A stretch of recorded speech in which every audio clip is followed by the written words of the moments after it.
power of the business that I'm in. You know?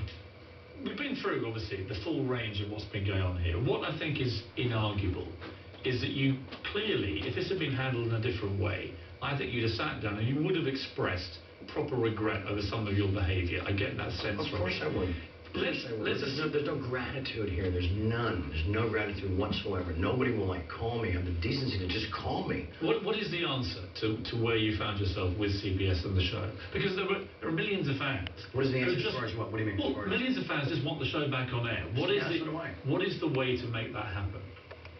I don't know, but it might involve all of us getting into a room. And what would you say if you did? I would say, okay, you've agreed to pay the crew 4 shows, you got to pay them 8, then you got to pay the rest of the cast 8, then you got to pay me 8, and then we can have a dialogue. That's just doing the right thing. But what would you then sign up to in terms of personal behavior? I don't. Yeah, I mean, I guess I would have to play ball on some front, but I don't feel like they still have a right to interfere in my personal life. I really don't feel like I don't do it in theirs. You know, if they'll submit to all the same constraints, all the same points to that agreement, then fine, I'm on board. But then I start hearing stories about they're going to hire John Stamos. It's like, you guys do that, you deserve everything that happens later, you know. Sorry, John, you're a lovely man, but you got on me on Howard Stern, bro, and I don't forget anything, you know. So you're quite sensitive underneath the brash exterior.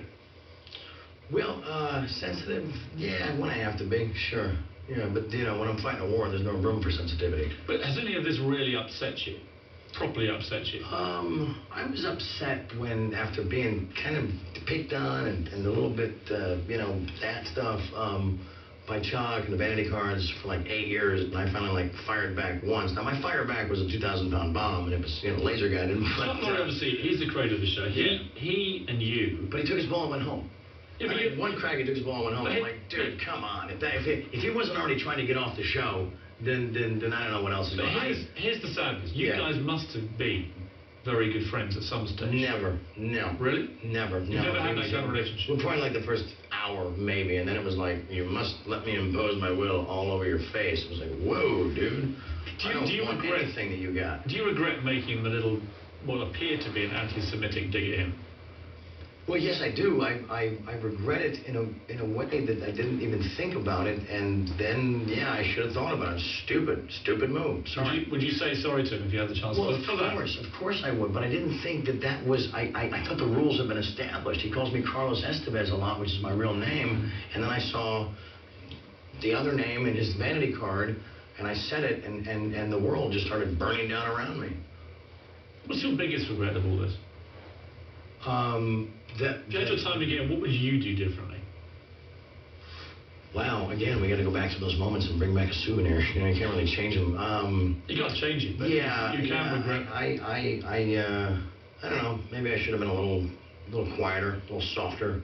But look what happens when you decide to blaze a trail. You find out that that those that can't stand the heat around them, they don't really have the guts to survive. If they make contact tomorrow, and if they say, why don't we try and all get together here and try and right here. I'm not going anywhere. Obviously, well, I don't have a job. I could come here and color commentate for you. I'd love that. Okay, great. You become co-host for a week if you like. Call Rick. How do you hope it ends?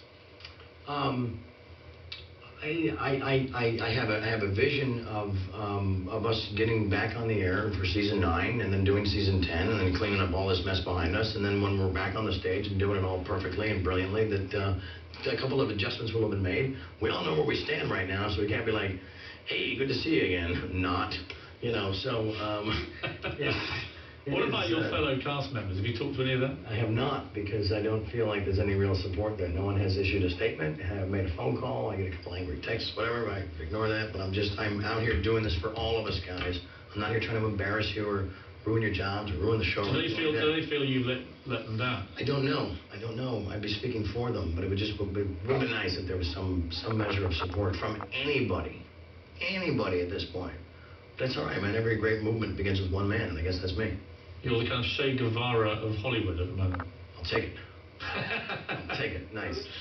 Charlie, it's been a pleasure. Likewise. It's been fascinating, and I hope if you do get it sorted. You're fabulous. Thank you. Thank you. Thank you. I hope you come back on